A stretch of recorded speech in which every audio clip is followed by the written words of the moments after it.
an Apple Valley High School senior, asked me if I was still looking for a student speaker to speak at the Veterans Day assembly this morning, and I said, certainly, tell me more.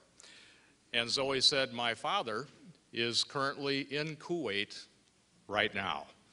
And I said, that's all I need to hear. Please welcome Zoe Zumbach.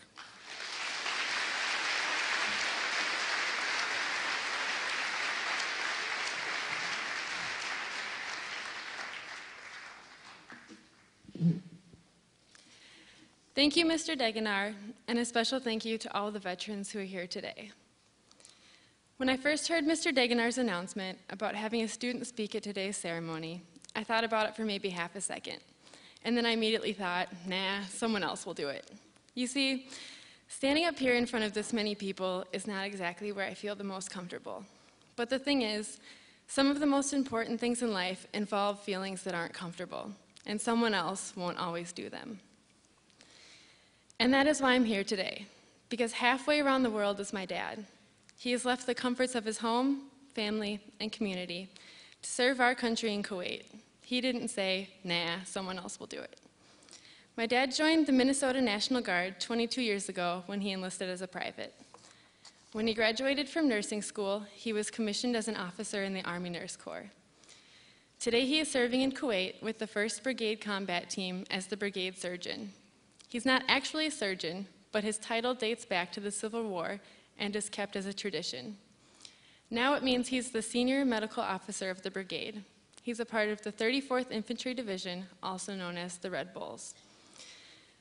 When deployments began happening a few years ago, I remember thinking the whole time that, oh, my dad will never have to leave. Someone else will always do that. But last winter, he sat my sister Maddie and I down and explained that he'd be leaving for a year.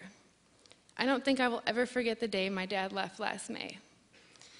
It was 5 a.m. on a Monday morning, and because my mom was still at work on the night shift, I drove my dad to the armory and dropped him off. No one else could do it. I still get pretty overwhelmed when I remember sitting in the car and watching him walk away with his bags, thinking about how for the next 12 months, my senior year, he wouldn't be home.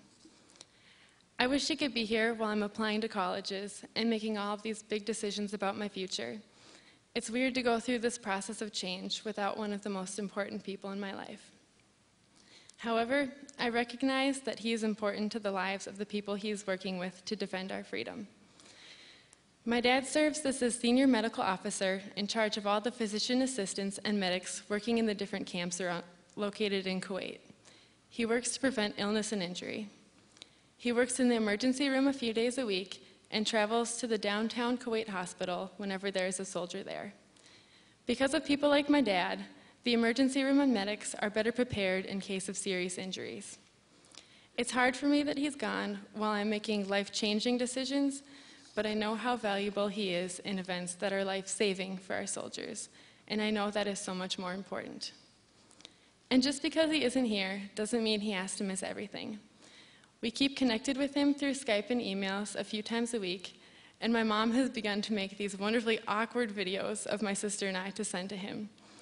Videos of me running at the conference cross-country meet, my sister playing tennis, or even us just laughing with our friends in the kitchen. When he was home, my dad was involved in everything my sister and I did, so even if it's embarrassing, it's nice that he can still, in a way, be a part of our family activities. My dad was even sure to create an Amazon wish list so we wouldn't forget to mail him a birthday present. Just a few days ago, we crossed the halfway mark of the 12 months of his deployment. I miss my dad so much and wish next May would come faster so I can enjoy the comfort of knowing he's safe at home.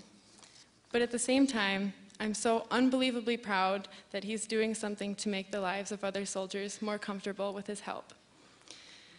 Veterans deserve our respect for everything they have done. No matter where they were stationed or what role they filled, their service is worthy of our respect. Each of them answered a call because they knew that someone else would not always do it. Each of their stories is important, and each of them has given more than could have ever been expected. I love my dad so much, and I'm so unbelievably proud that he's doing something he's dedicated to and something he believes in. I look forward to the day he comes home, but for now, I'm going to focus on when he'll get to call us this weekend, and I'll be able to tell him that I survived this speech. People don't make changes by staying where they are and remaining comfortable. The veterans here didn't fight for our country by staying comfortable. This is the least I can do to honor them and my dad.